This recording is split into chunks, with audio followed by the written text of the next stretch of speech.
There's no shortage of tacos in Austin, Texas. Seems like Taco Tuesdays happen 7 days a week in this town. Today's Taco Roundup features some of the most unique tacos you'll find in this city. And heads up, you're gonna wanna take notes on this one.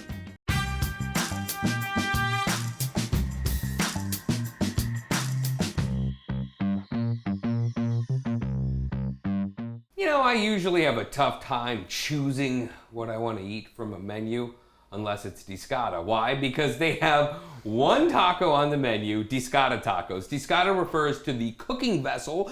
It's like a paella pan filled with all manners of meats, and its taco tradition runs deep. Jose and Anthony, let's get deep on Discada. What's up, guys? How you doing? All right, so I got to ask you, you guys have had quite the run. I think I first met you guys in 2018. Yeah. You recently moved into some new digs. Mm-hmm. But, I mean, did you ever think opening up a taco trailer in Austin with one taco on the menu would land as big as this did? I think, I personally was, because it's so personal to me, I was like a little hesitant. He's never really questioned it. He was like, it's going to happen. I kind of I had a feeling from day one. You knew. Mm-hmm. You were like, dude, the world needs to know about it. Yeah. So, since we were kids, we met when we were 15. Uh-huh. And he was like, the first joke he made was like, we could sell this.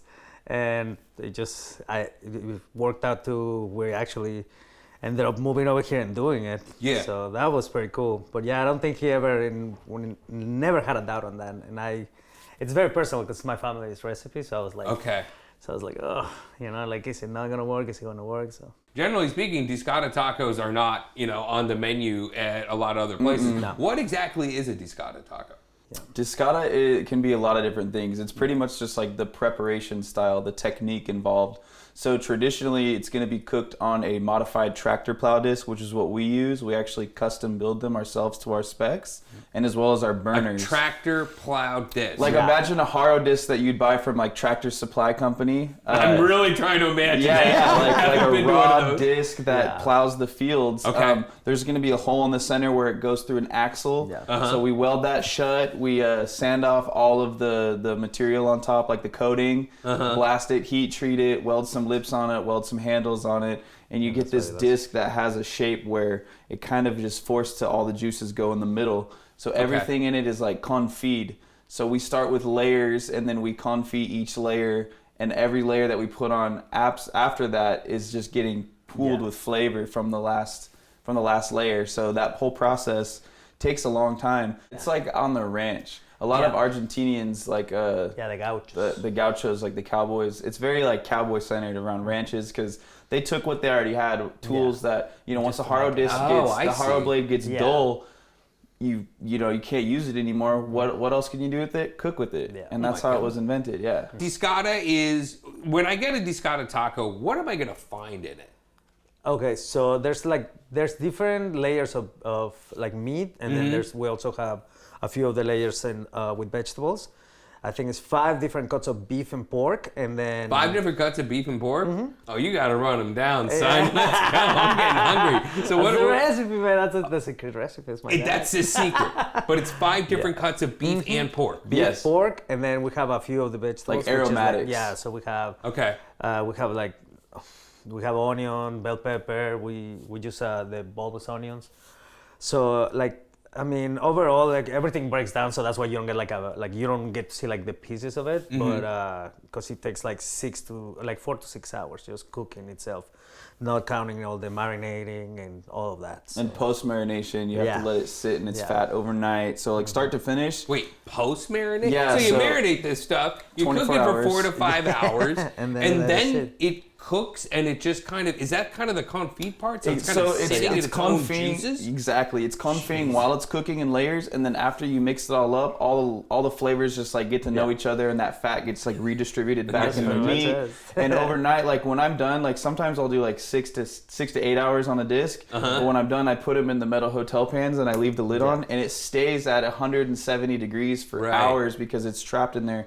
And that's when it's really a lot of magic's happening. And when it cools down enough, you put it in the the fridge, you let the fat harden over it, and it acts as like a natural, what's the word I'm looking for? Preservative, I guess. Yeah. But it also flavors it and tenderizes it. So then when we take that, it's not till the very next day after we cook it where we get a hard sear on the plancha. So from start to finish, before it hits your plate, it's going through about 36 hours of preparation. 36 hours? That's crazy.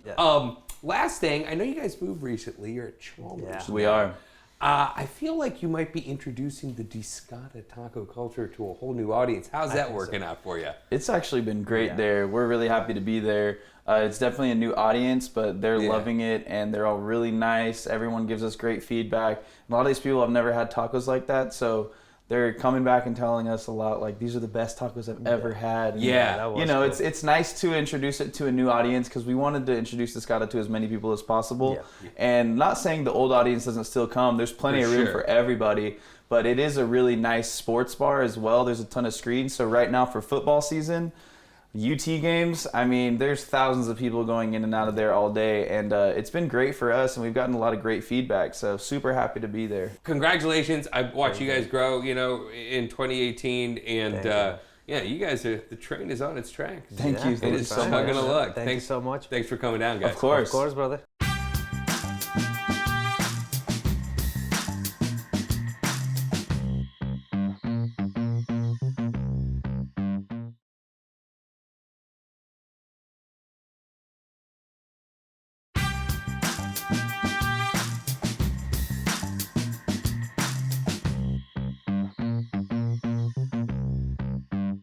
Now we have Joseph Gomez of Sana Taqueria.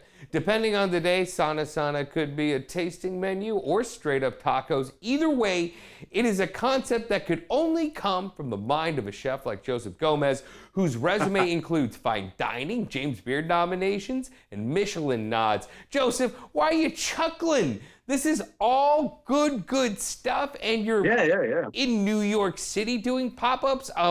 Can we just kind of get into how we got here? Because when I first experienced your food, you were cooking up at a little taco trailer, Con Todo. You got a lot of acclaim out of that. You became a James Beard finalist for Best Chef. Correct me if I'm wrong. A lot of great hype. Then you ended up closing Con Todo, and now you've been on this pop-up tear. So what's going on? What is popping with you, sir? Oh, not much. Just, trying to stay busy, trying to keep momentum. I closed Con Todo back in January, and just been figuring it out since then, You're someone who I think is simultaneously very, very connected to where you're from, which is the border, Rio Grande Valley, the 956. But you've also, spent your career in fine dining kitchens. And you're a really creative guy, and I feel like that's manifested in essentially two experiences. So can you just tell me what the Sana Taqueria tasting menu experience is like? Yeah, definitely. So that one, we would do like 8-course tasting menus. I started doing them at Tare. They went pretty well. We did it the last 2 weeks, I think, of March of this year, and they sold out. And then Chef Michael was like, open up April dates. And I was like, I don't know if it'll sell enough. And sure enough, it did. I was surprised that it sold out all month pretty quickly. So they were good. They were fun. It was a good way to connect with people. It was very intimate. We'd only do like 8 seats and 2 turns a day. So each dish had a story to go with each dish. So I was able to, talk with guests, tell them different stories about the valley, about the food, and just my connection to it, or even other people's connections to it. And it was pretty great. I believe the steak paratha taco that just looks like a steak and guac lover's dream. Tell me about that, and tell me about what are the other kind of tacos we'd experience in the more straight up taco version of the Sana Taqueria pop-up. So with Sana right now, I've been doing pop-ups around town, doing tacos. Mainly been featuring just like hyper-regional tacos from the Rio Grande Valley. Okay. And kind of some influences from different areas as well. So right now I'm doing the bistec estilo Matamoros tacos, which if you're familiar with that, it's very like ubiquitous to the Rio Grande Valley and also Matamoros, Mexico. And what Matamoros-style means, so bistec estilo Matamoros just means Matamoros-style. Okay. And what that is they're usually small tortillas. They're kind of cooked in a little bit of fat. And it has bistec, which is traditionally chuck roll. And we top it off with cilantro, onions, and what makes it estilo Matamoros is the queso fresco on top and a good amount of it, and a slice of avocado and some grilled onions on the side. And then the pirata, so they're on a large mesquite flour tortilla that we make in-house. It has refried beans from my frijoles a la charra. They're super flavorful. It has quesillo, and we also have the beef in there. So we'll use like 44 Farms beef, or this Wagyu X beef. It's super tasty, but it's basically like a burrito. And then we serve it with salsa on the side. It's super tasty. You're committed to using really high-end ingredients, right? I mean, like using stuff like 44 Farms. That's, you know, some of the beef that some of the top restaurants in the state use, right? Yeah. I'm not trying to like elevate a taco or anything like that, because I don't think Mexican food needs to be elevated. I think it's always been there. I just don't think people necessarily know or knew about it, or if they do know about it, they have this perception that maybe Mexican food is cheap. It does, a lot of it does come from a lot of, you know, cuts that weren't normally as expensive. I just want to use really good ingredients. I mean, we're around we live in Texas, we have access to like really great beef, so why not just use that?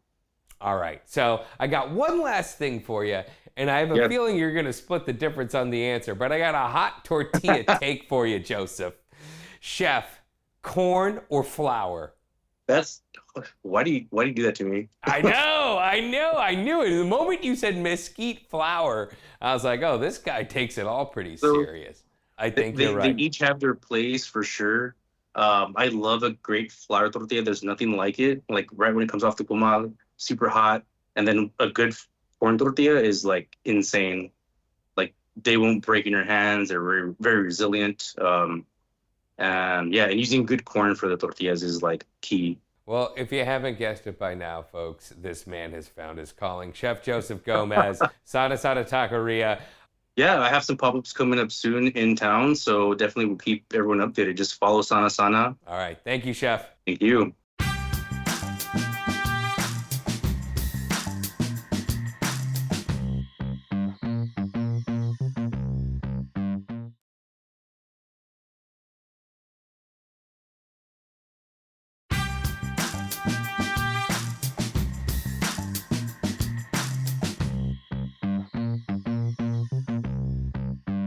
Ramen del Barrio has become a go-to destination for foodies looking for one of the more unique twists on the famed Japanese noodle dish, a remix with Mexican flavors. Now, whether you try the carnitas or pozole, tonkotsu, the mole dipping noodles, even the chilaquiles ramen, you will realize Ramen del Barrio is less a fusion restaurant and more a menu of destiny. We have Chef Chris Krinsky to thank for that. Oh, and he also makes one heck of a taco. You are here in Austin. I really think you are an actual, true destination restaurant. Thank you. How are you? I'm good. I'm actually planning a trip to Japan myself at the end of the month, so I get to go back for some more inspiration and see how we can tweak things at the shop. Well, that's pretty wild. Yeah, so, good. you know what? I'll just start off with the basics. Can you just tell people what Ramen del Barrio is? I mean, and how you even came up with such a wild, ambitious concept of merging two very distinctive food cultures together. Yeah, well, I mean, as far as, you know, how they're reflective of me, I grew up in Mexico for most of my life. My parents moved to Mexico when I was a young kid, so I kind of had like the inverse immigrant experience. I learned English at home and school in Mexico. And I came back to the States when I turned 18, and that I landed here in Austin. I had never been to Texas before, but I ended up working in Japanese kitchens. So it's kind of like the marriage between like the cultural food that I grew up with, and then the professional discipline that I've had now as an adult chef. So I want to say this: you're coming to Ramen del Barrio for the very first time. I'm going to assume you've had Mexican food. I'm going to assume you've had ramen, but you've never had Ramen del Barrio. What would you tell a first-timer to order, the very, very first time? So this is a super easy answer for us, and it's one that we always talk about in the shop, and that's going to be the Carnitas Tonkotsu.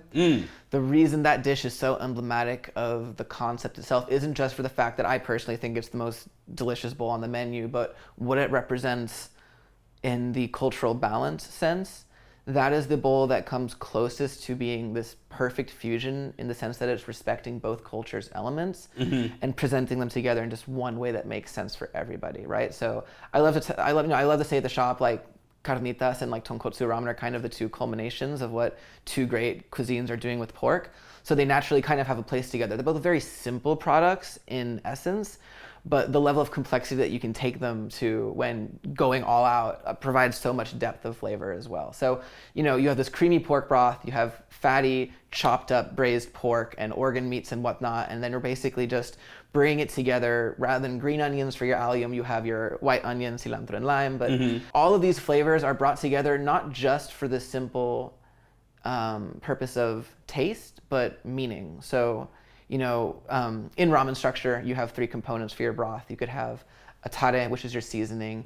You have the actual stock itself. That could be your tonkotsu, or it could be a cleared chicken broth, whatever the case be. Then you have an aromatic oil. So we're bringing this together in not just flavor ways, but also culturally significant technique. Let's talk tacos because, I mean, and again, I think your ramen is outstanding, but one of the things that just blew me away and also says a lot about me is, of course, when I went to Ramen del Barrio for the first time, I had to get a taco.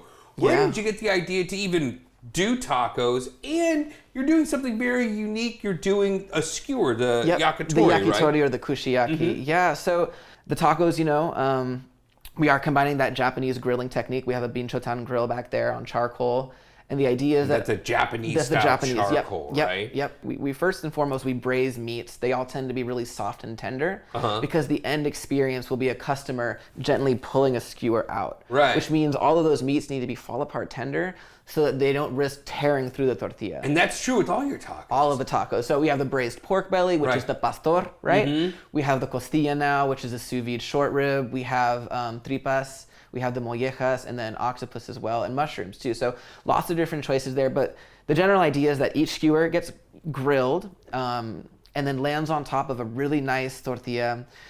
Each one has like a different puree or like a sauce base.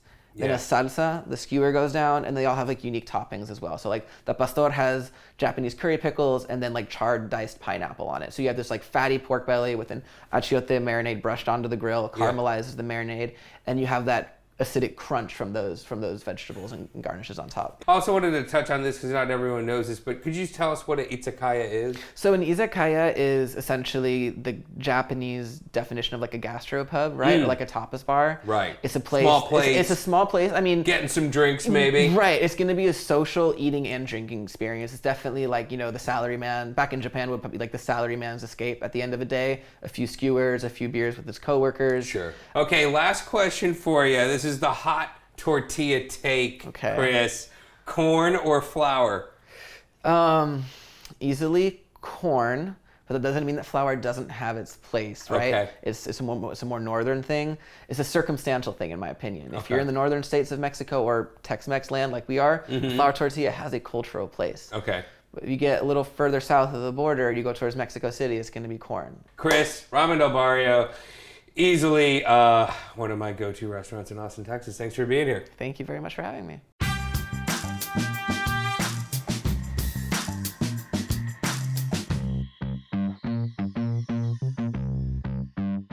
If you like watching these Best Eats Austin clips, you can see a whole lot more by downloading the KXAN Plus app for your smart TV, Roku, or Fire Stick. Go check it out and see all of our Best Eats Austin episodes and a whole lot more.